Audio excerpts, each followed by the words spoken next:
Leí el correo electrónico 3 veces. No porque no lo entendiera. Las palabras eran sencillas, corporativas, pulcras. Lo leí para asegurarme de que el vacío que se abría en mi estómago era real, que no era una pesadilla producto del agotamiento. Era real. El ascenso, el puesto de director de proyectos que Ricardo me había prometido, el que justificaba las noches en vela y los fines de semana sacrificados, se lo habían dado a Marcos. Marcos. Un tipo simpático, siempre con una broma a punto, que llegaba a las 9:05 y se iba a las 5 en punto.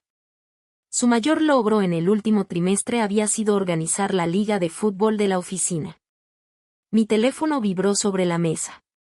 Un mensaje de Javier, mi exmarido. ¿Puedes recoger tú a los niños hoy? Se me ha complicado algo. No era una pregunta. Era una declaración. Mi agenda, mis compromisos, mi existencia, eran fluidos, prescindibles. La suya, sólida e inamovible. Cerré el portátil. El clic sonó extrañamente definitivo en el silencio de la oficina casi vacía. La mayoría ya se había ido. Afuera, la luz del atardecer teñía de naranja los cristales de los edificios. Sentí el peso de cada decisión que había tomado en los últimos 10 años. Sí, claro, yo me encargo. No te preocupes, lo termino yo. Cada sonrisa forzada ante un comentario condescendiente. Recordé la conversación con Ricardo hacía 6 meses. Estábamos en su oficina, con ese olor a café caro y a superioridad. Me había hablado del nuevo puesto. Elena, eres la candidata ideal, dijo, inclinándose sobre su escritorio de caoba. Conoces este lugar mejor que nadie. Tu dedicación es incuestionable. Yo había asentido, el corazón latiéndome con una esperanza que creía perdida. Le hablé de mis ideas para el departamento, de los procesos que quería optimizar. Él escuchaba, o parecía escuchar. Asentía. Excelente, excelente, repetía. Luego, su mirada se desvió un momento hacia la foto que yo tenía en mi escritorio. Mateo y Sofía, sonriendo con sus dientes de leche, en el parque. Su tono cambió sutilmente. Solo tienes que asegurarte de que puedes con todo. Es un puesto exigente. Mucha responsabilidad, viajes ocasionales. Puedo con ello, le aseguré, con una firmeza que no sentía. Tengo un sistema. Los niños están bien cuidados. Él sonrió, una sonrisa que no llegó a sus ojos. Claro, claro. Solo lo menciono. Por tu bien. Por mi bien. Esas 3 palabras eran un veneno lento. Se disfrazaban de preocupación, pero eran una advertencia. Una forma de decir, conocemos tu debilidad. Sabemos dónde apretar. El correo de recursos humanos seguía en mi pantalla. Nos complace anunciar que Marcos Valverde ha sido promocionado. Me imaginé la reunión. Ricardo, probablemente diciendo algo como, Marcos tiene la disponibilidad total que necesitamos. Elena, bueno, ya saben. Es una madre fantástica, pero sus prioridades son otras. Nadie lo cuestionaría. Todos asentirían, aliviados de no ser ellos los que tuvieran que decirlo en voz alta. Mi sacrificio no era dedicación. Era una expectativa. Mi competencia era una comodidad para ellos, no un activo para mí. Yo era el motor silencioso que mantenía todo en marcha, pero al que nunca se le daba el crédito de conducir el coche. Respondí el mensaje de Javier. De acuerdo. Una sola palabra. El coste de esa palabra era 1 hora más de tráfico, la cena apresurada, el baño a contrarreloj y menos tiempo para los cuentos. El coste era un trozo más de mí misma. Recogí mis cosas. Mi bolso pesaba 1 tonelada. Dentro llevaba el portátil, la agenda, una carpeta con los informes que debía revisar esa noche, una botella de agua medio vacía y un dinosaurio de plástico que Mateo había metido por la mañana. El peso del mundo de una madre trabajadora. Al salir de la oficina, pasé junto al despacho de Marcos. Él estaba allí, riendo por teléfono, con los pies sobre la mesa. Me vio y me saludó con la mano, una sonrisa despreocupada en la cara. No tenía ni idea. O quizás sí, y eso era peor. Para él, esto era solo un trabajo. Para mí, era la cuerda a la que me aferraba para no ahogarme. De camino a la guardería, la voz de mi madre resonó en mi cabeza. Una de nuestras conversaciones de la semana pasada. Hija, te oigo tan cansada. ¿No te estás exigiendo demasiado? Quizás deberías buscar algo más tranquilo. Cuando tuviste a los niños, tu carrera pasó a un segundo plano. Es natural. No es natural, mamá. Es una imposición, le había respondido, demasiado agotada para discutir. Ay, Elena, siempre tan dramática. Solo me preocupo por ti. Preocupación. La misma palabra que usaba Ricardo. Una jaula de barrotes suaves. Recogí a Mateo y a Sofía. Sus abrazos fueron el único ancla en mi día a la deriva. El olor a champú de manzana del pelo de Sofía, la forma en que Mateo me contaba con urgencia que había dibujado un pterodáctilo. Por un momento, el correo, Ricardo, Javier, todo se desvaneció. Solo éramos nosotros tres. Pero la realidad volvió en cuanto llegamos a casa. La pila de platos en el fregadero. La ropa por doblar. Las mochilas que había que preparar para el día siguiente. Y mi portátil, esperando en silencio sobre la mesa del comedor. Esa noche, después de acostar a los niños, de leerles 2 cuentos a cada uno y de asegurarme de que el monstruo del armario no existía, me senté en la cocina. La casa estaba en silencio, solo roto por el zumbido del frigorífico. No abrí el portátil. No empecé a revisar los informes de Ricardo. En lugar de eso, me serví un vaso de agua. Miré mi reflejo en la ventana oscura. Vi a una mujer de 38 años con ojeras y el pelo recogido en un moño desordenado. Vi la sombra de la chica que fui, la que se graduó con honores, la que tenía planes y ambiciones que no incluían ser el apoyo silencioso de nadie. Recordé a Javier, al principio de nuestra relación. Admiro tu empuje, Elena. Vas a llegar lejos, me decía. Pero cuando llegó Mateo, su admiración se convirtió en paternalismo. Cariño, no tienes que matarte a trabajar. Yo me encargo. Tú céntrate en el bebé. Su oferta no era un regalo, era una trampa. Una forma de redefinir mi papel, de empequeñecerme para que él pudiera sentirse más grande. Y yo lo permití. Permití que sus expectativas, las de mi madre, las de la sociedad, se filtraran en mis huesos. Creí que ser una buena madre significaba renunciar a una parte de mí misma. Creí que la lealtad en el trabajo sería recompensada. Estaba equivocada. Profundamente equivocada. El dolor en mi estómago no era solo decepción. Era rabia. Una rabia fría, tranquila, que nunca antes había sentido. No era la rabia explosiva y frustrada de otros días. Era algo diferente. Era una claridad. La traición de Ricardo no era un incidente aislado. Era la culminación de 1000 pequeñas traiciones. La gota que colmaba el vaso, no porque fuera la más pesada, sino porque caía sobre una superficie que ya no podía absorber más. El zumbido del frigorífico pareció intensificarse. Se convirtió en el único sonido del universo. Y en ese zumbido, tomé una decisión. No iba a renunciar. No iba a buscar un trabajo más tranquilo. No iba a aceptar que mi carrera había terminado. Iba a construir mi propia salida. Ladrillo a ladrillo. En silencio. En la oscuridad. Me levanté y fui al salón. El portátil seguía sobre la mesa del comedor, cerrado. Lo abrí. El brillo de la pantalla iluminó mi cara. Ignoré el icono del correo electrónico, con su notificación roja y burlona. Ignoré la carpeta de informes pendientes. Abrí un navegador. Y tecleé en la barra de búsqueda, certificaciones en gestión de proyectos online. Máster en administración de empresas para profesionales. Cómo crear un plan de negocio. La rabia se había transformado. Ya no era un veneno. Ahora era combustible. Esa noche no dormí. Pero por primera vez en mucho tiempo, no fue por el trabajo de otro. Fue por el mío. El trabajo de reconstruirme a mí misma. La mañana siguiente fue como cualquier otra en la superficie.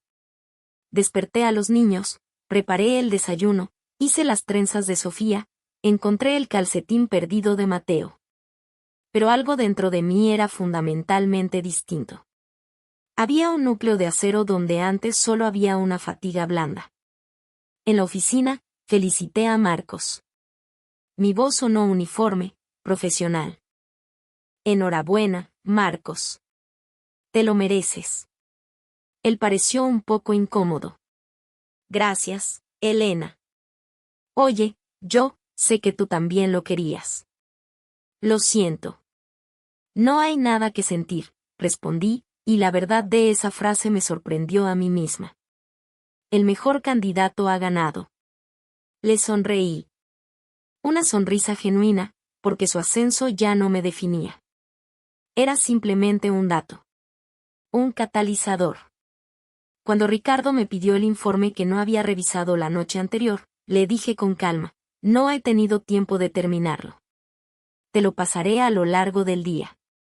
Su sorpresa fue visible. Estaba acostumbrado a que sus peticiones fueran mi prioridad absoluta. Bueno, lo necesito para la reunión de las 10. Me encogí de hombros, una leve inclinación de los hombros. Haré lo que pueda. Volví a mi escritorio y empecé a trabajar en mis tareas, no en las suyas. Fue un acto de rebelión minúsculo, invisible para cualquiera, pero para mí se sintió como derribar un muro. Durante mi hora de comida, no comí en mi escritorio. Salí. Caminé hasta un parque cercano y me senté en un banco. Saqué un cuaderno y empecé a hacer una lista. No una lista de la compra ni de tareas domésticas. Una lista de mis habilidades. De mis logros. De los proyectos que había liderado extraoficialmente. De las veces que había salvado a la empresa de un error de Ricardo o de la pereza de un compañero. La lista creció. Página tras página. Había olvidado cuánto valía. Me habían hecho olvidar. Añadí una nueva sección al final del cuaderno. Plan B. Punto 1. Investigación de mercado. Punto 2. Formación y certificación. Punto 3. Ahorro. Punto 4. Asesoría legal. Era un esqueleto, pero era un comienzo. Era mío. Las noches se convirtieron en mi santuario. Una vez que los niños dormían, y la casa quedaba en silencio, comenzaba mi segunda jornada. Me inscribí en un curso online de certificación PMP, Project Management Professional. Las clases eran grabadas, así que podía verlas a mi ritmo. El olor a café de olla recién hecho se convirtió en el aroma de mi nueva vida. Lo preparaba a fuego lento, con canela y piloncillo, un pequeño ritual que marcaba la transición de madre y empleada a estudiante y arquitecta de mi futuro. El cansancio era brutal. Había mañanas en las que sentía la textura del agotamiento en mis párpados. Pero era un cansancio diferente. Era un cansancio productivo, una inversión. Ya no me vaciaba para llenar los bolsillos de otros. Estaba llenando los míos, no de dinero, sino de conocimiento y de posibilidades. Javier empezó a notar el cambio, aunque no sabía qué era. Yo ya no estaba disponible a todas horas. Te llamé anoche y no contestaste, me dijo un día, con un tono de reproche. Estaba ocupada, respondí. ¿Ocupada? Son las 11 de la noche, Elena. Sí, Javier. La gente a veces está ocupada a las 11 de la noche. No le di más explicaciones. No se las debía. El antiguo yo se habría deshecho en disculpas y justificaciones. El nuevo yo simplemente colgó el teléfono. Su confusión era un pequeño precio a pagar por mi libertad. Mi madre y mi hermana también lo notaron. Cariño, no nos llamas tanto como antes, dijo mi hermana por teléfono. Mamá y yo estamos un poco preocupadas. ¿Está todo bien? Preocupadas. Esa palabra otra vez. El envoltorio de seda para la crítica. Su preocupación no era por mi bienestar, era por la alteración del status quo. Estaban preocupadas porque yo estaba cambiando las reglas del juego que ellas daban por sentadas. Estoy bien, Ana. Solo muy ocupada, dije, mi voz plana, sin ofrecer más detalles. El silencio al otro lado de la línea fue elocuente. Esperaban que me explayara, que confesara algún problema, que les diera la oportunidad de intervenir, de aconsejar, de juzgar. No lo hice. Bueno, llámanos cuando puedas, ¿sí? Te queremos, dijo finalmente. Colgué el teléfono y miré el módulo de gestión de riesgos en mi pantalla. Su amor venía con condiciones, con expectativas. El conocimiento, en cambio, solo pedía mi atención. Era un intercambio mucho más justo. El primer paso tangible de mi plan fue abrir una cuenta bancaria separada. Fui un viernes por la tarde, después de dejar a los niños con una canguro. El banco estaba casi vacío. El aire acondicionado olía a limpio, a papel nuevo. La empleada que me atendió era joven, eficiente. No hizo preguntas personales. Me entregó los formularios. Mientras los rellenaba, sentí un temblor en las manos. Mi nombre. Mi dirección. Sin el nombre de Javier al lado. Era una declaración de independencia financiera, aunque fuera a pequeña escala. Hice el primer depósito. 200 euros que había ahorrado de recortar gastos superfluos.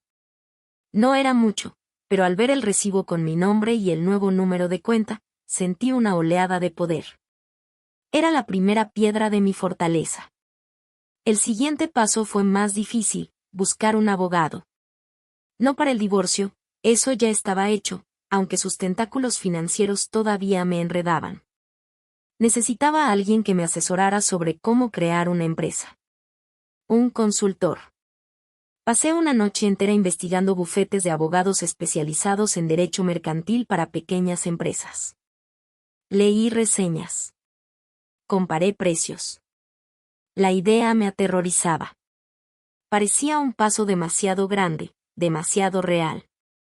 Mi corazón latía con fuerza mientras leía sobre constitución de sociedades limitadas y regímenes fiscales. Finalmente, encontré a una mujer. Laura Martín. Su foto en la web mostraba una cara seria, sin sonrisas forzadas. Su biografía era directa. Su blog tenía artículos titulados, Lo que no te cuentan sobre ser autónomo, y Protege tu propiedad intelectual desde el día cero. Marqué su número al día siguiente, desde el coche, antes de entrar a la oficina. Mi voz tembló al pedir una cita. Su despacho estaba en un edificio antiguo en el centro de la ciudad. Olía a libros viejos y a profesionalidad. Laura era tal como aparecía en la foto. Me dio la mano con firmeza y me indicó que me sentara. Así que quieres montar tu propia consultoría de gestión de proyectos, dijo, después de que yo le expusiera mi idea durante 10 minutos atropellados. No había juicio en su voz, solo análisis. Asentí, sintiéndome como una niña jugando a ser mayor. Ella se reclinó en su silla. ¿Por qué? La pregunta me descolocó. Esperaba preguntas sobre capital y estructura, no sobre motivaciones. Dudé. Y entonces, por primera vez, lo dije todo en voz alta a un extraño. Le hablé de mi trabajo. De Ricardo. De las promesas rotas. De las noches en vela.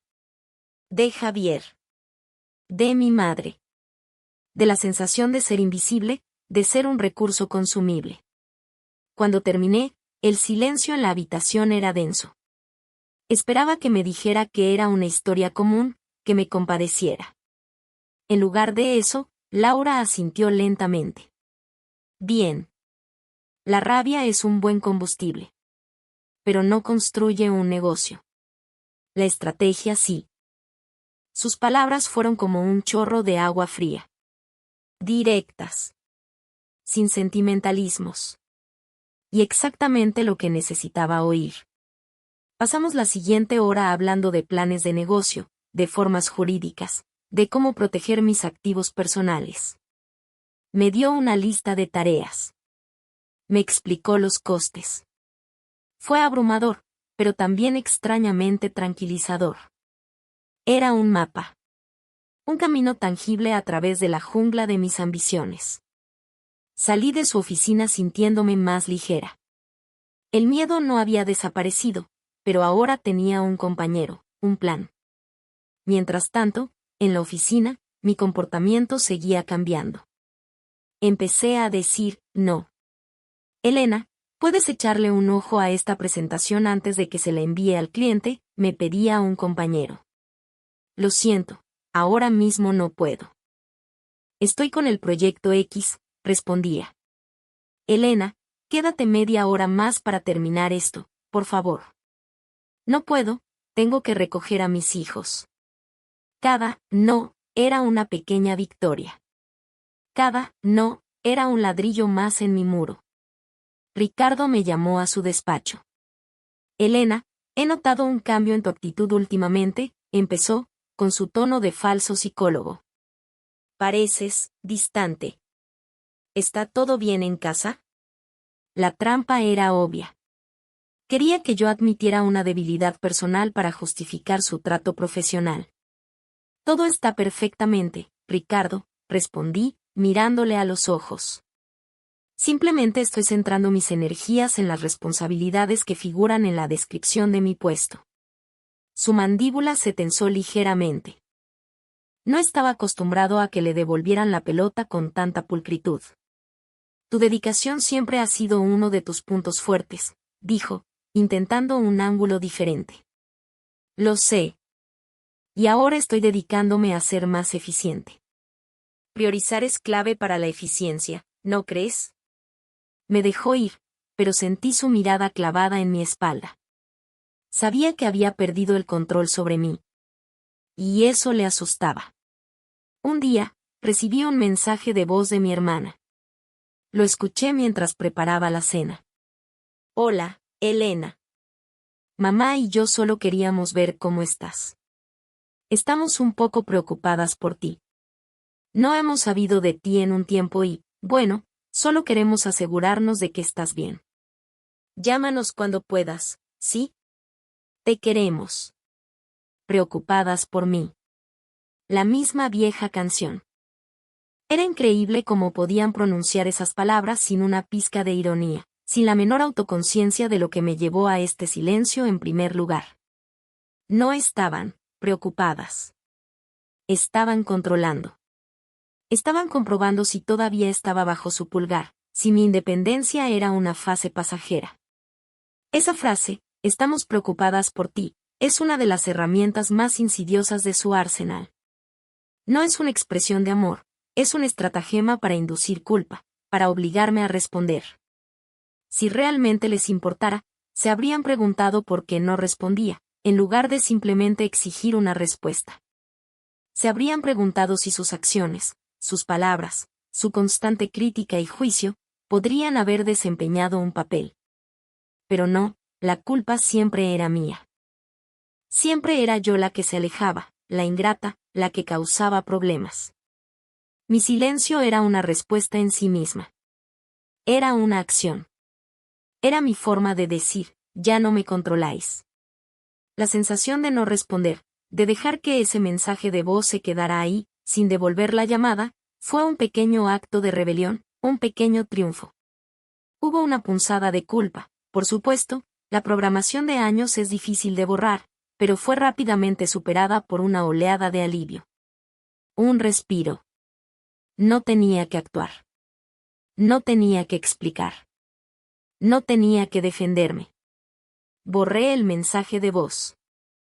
Sin respuesta. Unos días después, llegó un mensaje de texto de mi madre. Elena, tu hermana y yo estamos realmente molestas porque no has respondido. Es muy grosero de tu parte. Merecemos una respuesta. Realmente molestas. Es muy grosero de tu parte. Ahí estaba. La máscara de la preocupación se había caído. Ahora era pura indignación, puro derecho adquirido. Merecemos una respuesta. ¿Derecho? ¿Por qué? ¿Por el mero hecho de existir? ¿Por años de menospreciarme, de invalidar mis sentimientos, de intentar dictar cada una de mis decisiones?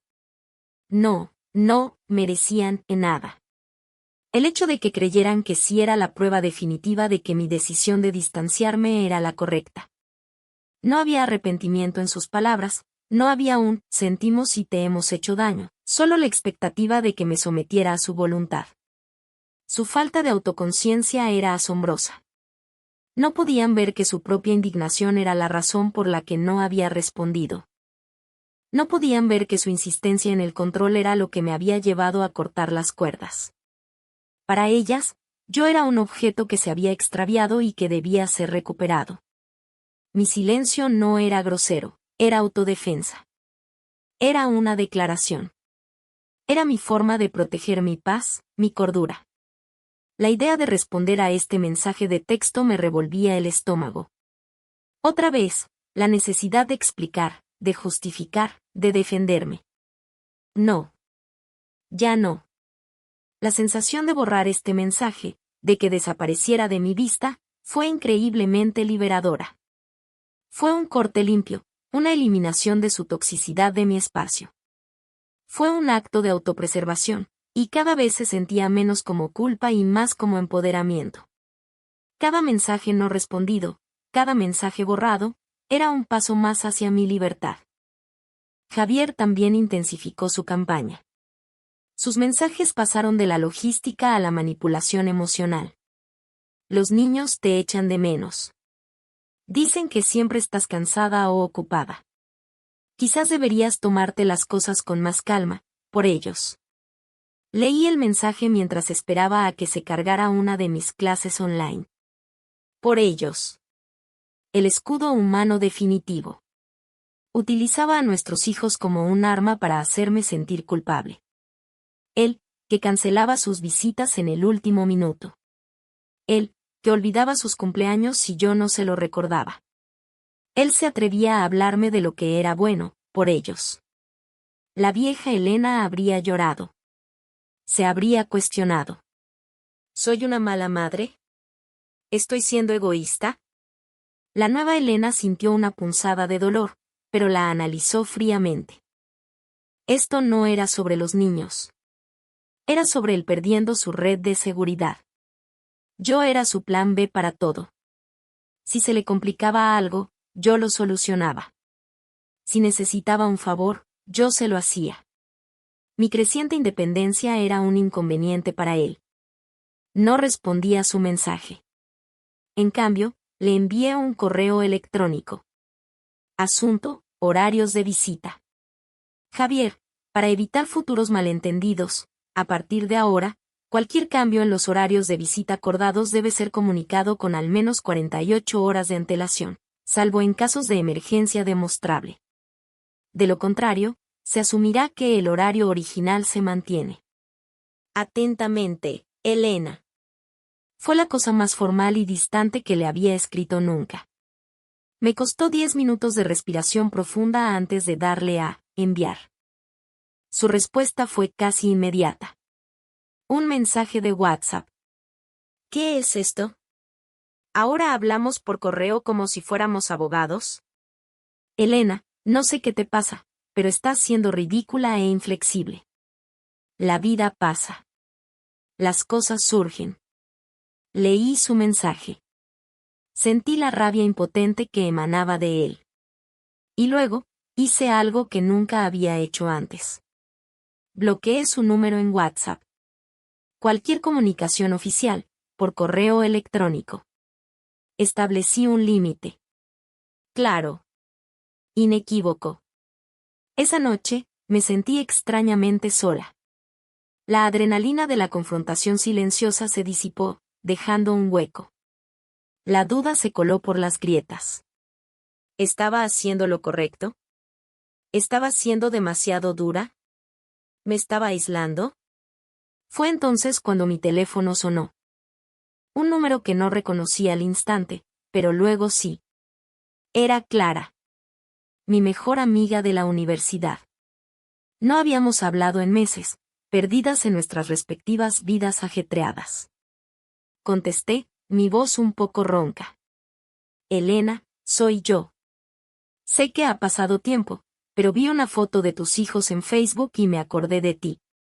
¿Cómo estás? Y por alguna razón, con ella, no pude mantener la fachada. Mi voz se quebró. Clara, no muy bien. ¿Quieres hablar?, preguntó, sin dudar. ¿Puedo ir a tu casa? ¿O podemos quedar? Ahora mismo. Quedamos en una cafetería a medio camino entre nuestras casas. Una de esas que abren hasta tarde. Cuando llegué, ella ya estaba allí, con 2 tazas de té humeante sobre la mesa. Clara no había cambiado mucho. Tenía la misma mirada directa y empática. Me senté, y antes de que pudiera empezar a construir mis defensas, las lágrimas que había estado conteniendo durante semanas comenzaron a caer. Lloré en silencio, avergonzada.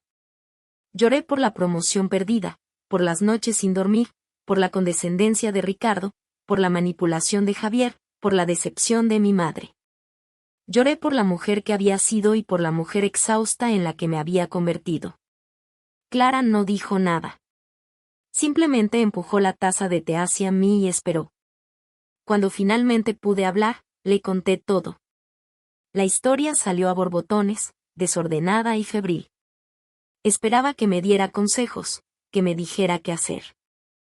En cambio, cuando terminé, me miró fijamente y dijo las palabras que cambiarían mi vida. Tienes toda la razón en estar furiosa, dijo, su voz llena de una convicción feroz. Lo que te han hecho no está bien. No es justo. No estás loca, ni eres demasiado sensible, ni estás exagerando. Te han utilizado, te han menospreciado y han dado por sentada tu fuerza. Y tienes todo el derecho del mundo a decir, basta.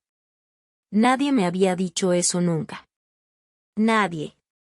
Siempre era, tienes que entender su punto de vista, no te lo tomes tan a pecho, así son las cosas. La validación de Clara fue como un bálsamo en una herida abierta.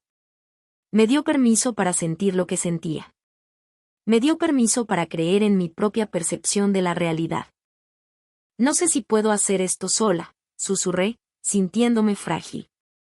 Ella puso su mano sobre la mía, sobre la mesa. No estás sola, dijo. Y sí que puedes. Mírate. Ya lo estás haciendo. Estás estudiando por la noche. Estás poniendo límites. Estás construyendo algo nuevo desde las cenizas. Eso no es debilidad, Elena. Eso es una fuerza que la mayoría de la gente ni siquiera puede imaginar. Hablamos durante 2 horas. Le conté mi plan para la consultoría. Ella no se rió ni me dijo que fuera realista. Hizo preguntas. Sugirió ideas. Me habló de un contacto suyo que podría ayudarme con el marketing digital. Salí de esa cafetería sintiéndome vista. Comprendida. La soledad se había disipado, reemplazada por una sensación de camaradería y una renovada determinación. El encuentro con Clara no resolvió mis problemas, pero recargó mi espíritu. Me recordó que no estaba luchando en el vacío. Aprobé mi examen de certificación PMP 3 meses después. Lo hice en un centro de exámenes un sábado por la mañana. Javier se suponía que debía cuidar a los niños, pero canceló en el último minuto. Me surgió algo importantísimo, dijo por teléfono. Tuve que llamar a Clara, desesperada. Ella canceló sus planes y se quedó con Mateo y Sofía sin dudarlo un segundo. Ve y revienta ese examen, me dijo. Nosotros construiremos el fuerte de almohadas más grande del mundo. Hice el examen con una furia helada corriendo por mis venas. Cada pregunta que respondía era un golpe contra el techo de cristal que habían construido a mi alrededor. Cuando vi la palabra "aprobado" en la pantalla, no grité. Solo cerré los ojos y respiré hondo. Era real. Era un logro tangible. Era mío. Nadie me lo podía quitar. Con la certificación en la mano, mi plan cobró impulso. Actualicé mi perfil de LinkedIn. Laura, mi abogada, me ayudó a registrar el nombre de mi empresa, Proyectos Aurora. Aurora, por el amanecer. Por un nuevo comienzo. Empecé a trabajar en mi propia web por las noches. Utilicé una plantilla, aprendiendo sobre la marcha. Escribí el contenido, describiendo mis servicios, mi filosofía. Cada palabra era un acto de autoafirmación. Mi primer cliente llegó de la forma más inesperada. Fue a través de Clara. Su contacto de marketing digital necesitaba un gestor de proyectos para un lanzamiento a corto plazo. Era un trabajo pequeño, un contrato de 3 meses. El miedo era paralizante. ¿Y si fallaba? ¿Y si no era lo suficientemente buena? Clara me citó por teléfono. ¿Qué es lo peor que puede pasar? ¿Que aprendas algo? Llama a ese hombre, Elena. Lo llamé. Mi voz temblaba al principio, pero a medida que hablaba de procesos, de cronogramas y de gestión de riesgos, la confianza que había ganado en mis noches de estudio empezó a fluir. Me dieron el contrato. Ahora tenía 3 trabajos, mi puesto en la empresa, mi nuevo cliente y ser madre. El agotamiento alcanzó un nuevo nivel. Pero la adrenalina y la esperanza me mantenían a flote. Trabajaba en mi proyecto de consultoría durante la hora del almuerzo, en el tren, y después de que los niños se durmieran. El dinero de ese primer contrato fue directamente a la cuenta de Proyectos Aurora. Ver crecer ese saldo, aunque fuera lentamente, era la motivación más poderosa. Sabía que el momento de la verdad se acercaba. No podía mantener este ritmo para siempre. Tenía que saltar. La gota que colmó el vaso en mi trabajo llegó un martes. Ricardo convocó una reunión de equipo para anunciar un nuevo gran proyecto. Un cliente importante que yo había estado cultivando durante meses. Como saben, dijo Ricardo a todo el equipo, hemos conseguido la cuenta de Logitech. Ha sido un gran esfuerzo de equipo. Hizo una pausa dramática. Y he decidido que Marcos liderará este proyecto. Su energía y su total disponibilidad son cruciales para el éxito. Me miró directamente mientras decía, total disponibilidad. Era un golpe bajo, público y deliberado. Quería humillarme. Quería ponerme en mi sitio. Los demás miembros del equipo miraron al suelo, incómodos. Marcos parecía un ciervo atrapado en los faros de un coche. Yo no bajé la mirada. Sostuve la de Ricardo. No sentí rabia. No sentí humillación. Sentí lástima por él. Su poder era tan frágil que necesitaba reafirmarlo constantemente menospreciando a otros. En ese instante, supe que se había acabado.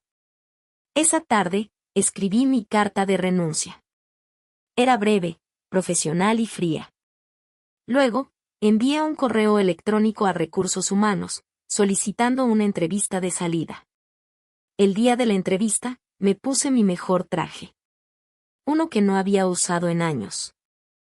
Me senté en la sala de reuniones frente a Sara, la gerente de Recursos Humanos, y Ricardo, que había insistido en estar presente. Sara, una mujer que siempre había seguido las reglas al pie de la letra, comenzó con el guión habitual. Lamentamos mucho tu decisión, Elena. Eres un miembro valioso del equipo. ¿Podrías compartir con nosotros los motivos de tu partida? Ricardo se inclinó hacia adelante, con una sonrisa paternalista. Elena, si esto es por el proyecto de Logitech, creo que estás reaccionando de forma exagerada.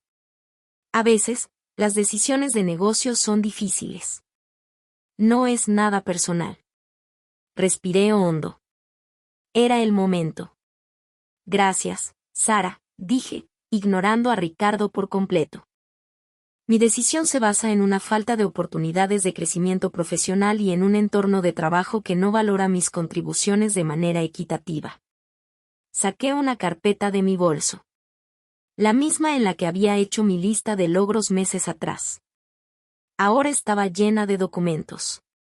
Durante los últimos 5 años, continué, mi voz tranquila y firme, he liderado extraoficialmente 14 proyectos que resultaron en un aumento del 20% en la eficiencia del departamento. He formado a 7 nuevos empleados, incluido Marcos. Y he sido la principal responsable de asegurar las cuentas de 3 de nuestros 5 clientes más importantes, incluido Logitech. Puse sobre la mesa copias de correos electrónicos, informes y evaluaciones de rendimiento que respaldaban cada una de mis afirmaciones. Se me prometió el puesto de director de proyectos. No se me dio, y la razón implícita fue mi condición de madre. Eso no es una decisión de negocio, Ricardo. Es discriminación. La cara de Ricardo pasó del rosa al rojo y luego a un blanco pálido. Sara miraba los papeles, su expresión profesional resquebrajándose. No tengo intención de tomar acciones legales, continué, dirigiéndome de nuevo a Sara. Eso sería una pérdida de tiempo y energía que ahora necesito para mi propia empresa. Pero quiero que conste en acta por qué una empleada con mi historial de rendimiento se ve obligada a marcharse. Ricardo intentó hablar. Ahora espera un momento, no puedes. Lo miré por última vez. No había odio en mi mirada. Solo un vacío absoluto. Ya no tenía ningún poder sobre mí. He terminado aquí, dije. Me levanté. Sara, te enviaré los detalles para la transición de mis proyectos. Que tengáis un buen día. Y me fui. Caminé por el pasillo, con la cabeza alta, sintiendo las miradas de mis compañeros. No me sentía triunfante. Me sentía libre.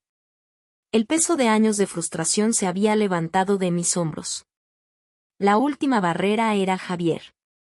Con mi nueva empresa en marcha, necesitaba renegociar los términos financieros de nuestro divorcio.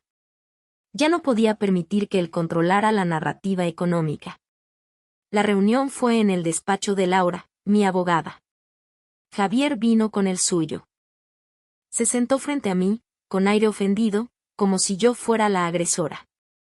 Su abogado empezó a hablar de la necesidad de mantener la estabilidad para los niños, de cómo mis ingresos eran inciertos. Laura lo detuvo con un gesto de la mano. Señor Pérez, dijo Laura, su voz cortante como el hielo. La señora García ha fundado su propia empresa, que ya tiene 3 clientes y una proyección de ingresos que supera su antiguo salario. Estamos aquí para ajustar la pensión alimenticia y los gastos compartidos para que reflejen la realidad actual, no la de hace 2 años. Javier me miró, estupefacto. ¿Tu propia empresa? ¿Cuándo has hecho tú eso? No le respondí. Dejé que Laura hablara. Observé su conmoción, su incredulidad. Se dio cuenta, en ese momento, de que la mujer que él creía conocer, la mujer complaciente y predecible, ya no existía. Había estado tan absorto en su propio mundo que no se había dado cuenta de que yo estaba construyendo uno nuevo sin él. La negociación fue rápida. Sin mi dependencia económica, sus tácticas de manipulación eran inútiles. Aceptó los nuevos términos, visiblemente derrotado.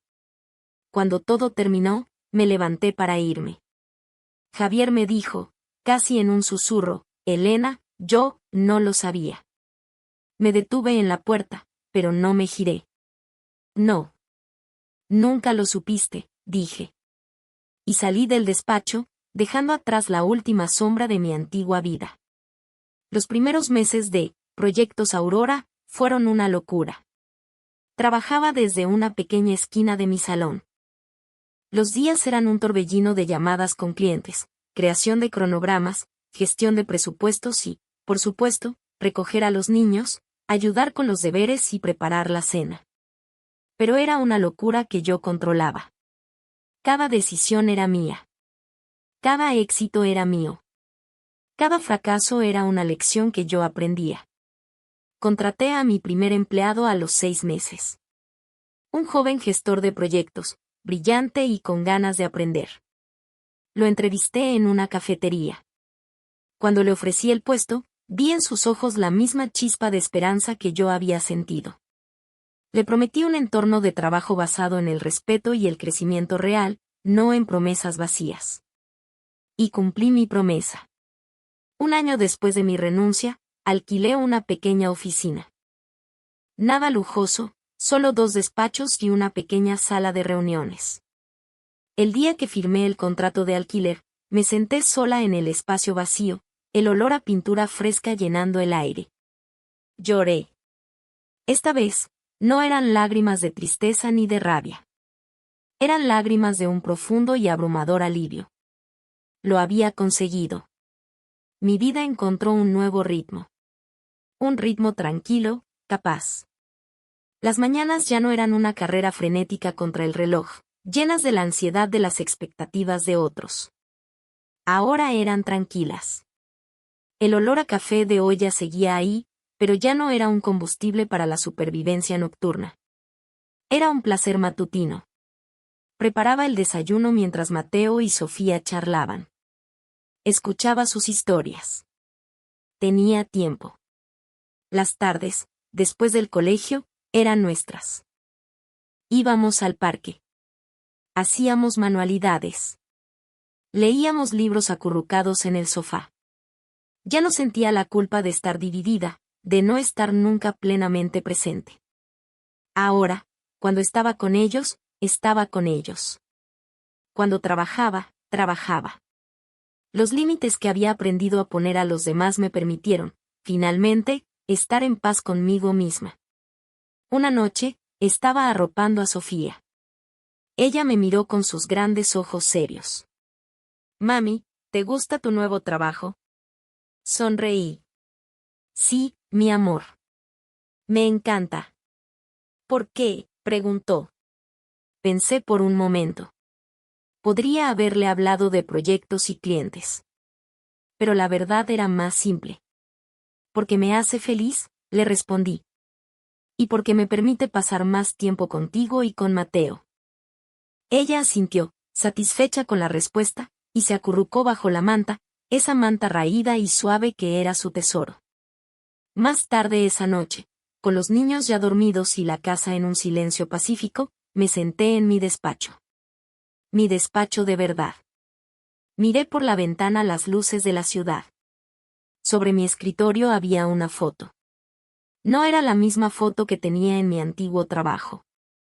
Era una nueva, tomada por Clara. En ella salíamos Mateo, Sofía y yo, riendo a carcajadas en la playa. Estábamos despeinados, llenos de arena y completamente felices. A veces, recordaba las palabras de Ricardo, de mi madre, de Javier. Tu carrera terminó cuando tuviste hijos. Estás siendo demasiado ambiciosa. No puedes con todo. Durante mucho tiempo, esas palabras fueron mi jaula. Me definieron. Creí que eran la verdad. Pero la verdad es que mi carrera no terminó cuando tuve hijos. Mi carrera comenzó cuando decidí que merecía algo más. Comenzó en la quietud de la noche, con el brillo de la pantalla de un portátil y la determinación forjada en la decepción. No construí este nuevo mundo a pesar de ser madre. Lo construí por serlo. Porque quería que mis hijos vieran a una madre completa, no a una mujer hecha de retazos y sacrificios. Quería que supieran, en sus propios huesos, que su valor no lo define la opinión de otros. Que tienen derecho a construir la vida que desean, no la que se espera de ellos. No soy una historia de éxito extraordinaria. Soy la historia de muchas mujeres.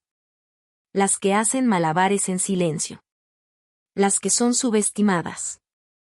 Las que se levantan cada día y lo hacen todo, a menudo sin reconocimiento. Pero mi historia tiene un final diferente. Porque un día, decidí dejar de hacer malabares para otros y empezar a construir para mí. Dejé de pedir permiso para ocupar un espacio y empecé a construir el mío propio. El camino fue solitario y agotador. Pero cada paso, cada noche de estudio, cada lágrima de frustración, valió la pena. Porque me trajeron aquí. A este silencio. A esta paz. A esta sensación de ser, por fin, la dueña de mi propia vida. Si esta historia resuena contigo, por favor, compártela. Alguien ahí fuera necesita saber que no está sola y que su fuerza es suficiente.